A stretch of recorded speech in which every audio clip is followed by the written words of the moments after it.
काहीतरी चमचमीत बनवायचं असेल तर या पद्धतीची वाटाणा बटाट्याची भाजी करून पहा. बनवायला एकदम सोपी आहे आणि सगळ्यांना नक्कीच आवडेल. तर व्हिडिओ स्किप न करता शेवटपर्यंत पाहत राहा. भाजीसाठी आपल्याला लागणार आहेत बटाटे. तर 2 मीडियम साईजचे बटाटे साल काढून असे चौकोनी फोडी करून घेतलेले आहेत आणि त्यानंतर घेतलेले आहेत एकदम ताजे हिरवे वाटाणे घेतलेले आहेत. आता सगळ्यात आधी काय करायचं आहे, इथे पाणी उकळायला ठेवलेले आहे, त्याच्यामध्ये थोडंसं मीठ टाकलेलं आहे आणि या उकळत्या पाण्यामध्ये जे बटाटे आहेत आपले ते टाकलेले आहेत. बटाटे आधी उकडून घेतलेले आहेत, त्याच्यामुळे भाजीमध्ये पटकन शिजले जातात, चवही छान लागते. वाटाणे पटकन शिजले जातात, त्याच्यामुळे त्याला अशी बॉईल करून घ्यायची गरज लागणार नाही. तर इथे हलकासा 2 ते 3 मिनिटानंतर ट्रान्सपरंट कलर आल्याच्यानंतर बटाटे काढून घेतलेले. खूप देखील आपल्याला हे शिजवून घ्यायचे नाहीत. फ्रेंच फ्राईजसाठी जसं आपण आधी बटाटे बॉईल करून घेतो ना, त्या पद्धतीने हे करून घेतलेलं आहे. आता मसाला तयार करायचा आहे आपल्याला. तर इथे 3 मीडियम साईजचे कांदे जे आहेत ना, तेलामध्ये फ्राय करून घ्यायचे आहेत. तेल थोडंसं इथे जास्त वापरायचं आहे. तेल जर तुम्हाला जास्त नको असेल तर कमी तेलामध्ये देखील तुम्ही हा फ्राय करून घेऊ शकता. कांदा चांगला इथे फ्राय होत आलेला आहे. तर बाकीचे साहित्य टाकूया. थोडे खडे मसाले टाकलेले आहे, दालचिनीचा तुकडा घेतलेला आहे, 2 ते 3 काळ्या मिऱ्या घेतलेल्या आहे, हिरवी वेलची घेतलेली आहे आणि चक्री फुलाचा एक तुकडा घेतलेला आहे. 10 ते 12 लसूण पाकळ्या टाकलेल्या आहेत, आल्याचा एक तुकडा टाकलेला आहे आणि एक हिरवी मिरची असे 2 तुकडे करून टाकलेले आहेत. अख्खे मसाले जे घातलेले आहेत त्यामुळे मसाल्याची चव जी आहे ना ती खूप छान येते. आता हे सगळ्या वस्तू अशा चांगल्या परतून झालेल्या आहेत, तर काढून घेऊया. तेल उरलेलं आहे, त्याच्यामध्येच आपल्याला बटाटे आणि वाटाणे फ्राय करून घ्यायचे. जे बटाटे आपण पाण्यामधून उकळवून घेतले होते ते चांगले थंड झाल्याच्यानंतर त्यातलं पाणी चांगलं सुकल्याच्यानंतर आता हे तेलावर फ्राय करायचे आहेत. असे फ्राय करून बटाटे भाजीमध्ये घातले म्हणजे चव खूप छान येतं. बटाट्यांना फ्राय करायला जास्त वेळ लागतो म्हणून बटाटे आधी टाकलेले आहेत आणि बऱ्यापैकी फ्राय होत आल्याच्यानंतर मग वाटाणे टाकलेले आहे.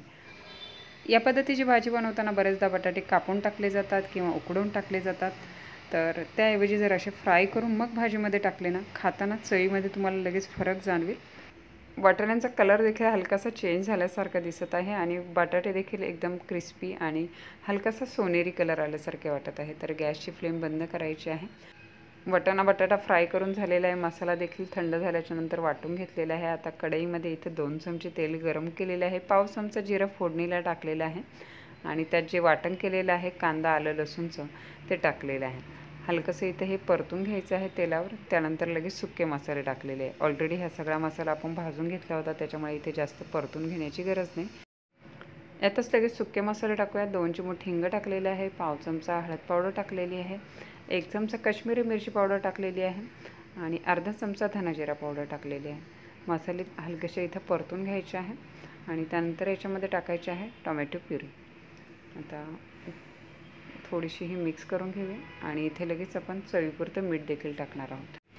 बटाटे पाण्यात उकडताना देखील थोडंसं मीठ टाकलं होतं, त्याच्यामुळे थोडंसं इथे टाकताना मीठ जे आहे ना अंदाज घेऊन टाकायचं आहे. आता इथे चांगलं असं परतून घ्यायचं आहे. टोमॅटो कच्चे होते त्याच्यामुळे टोमॅटो चांगले शिजायला हवेत, कच्चेपणा जायला हवा.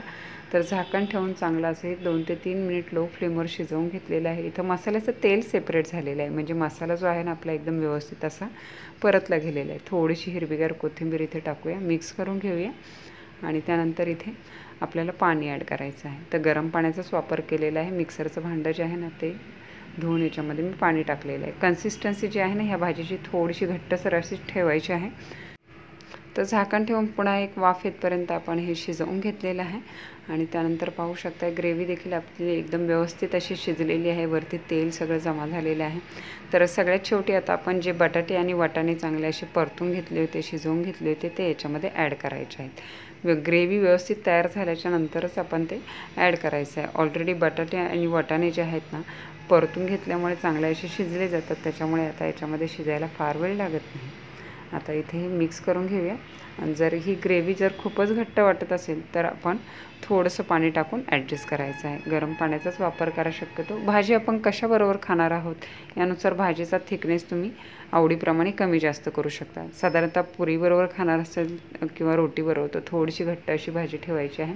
तर मिक्स करून घेतलेलं आहे, थोडंसं पाणी टाकलेलं आहे आणि वरून इथं पाव छोटा चमचा कसुरी मेथी टाकलेली आहे आणि अर्धा चमचा गरम मसाला टाकलेला आहे.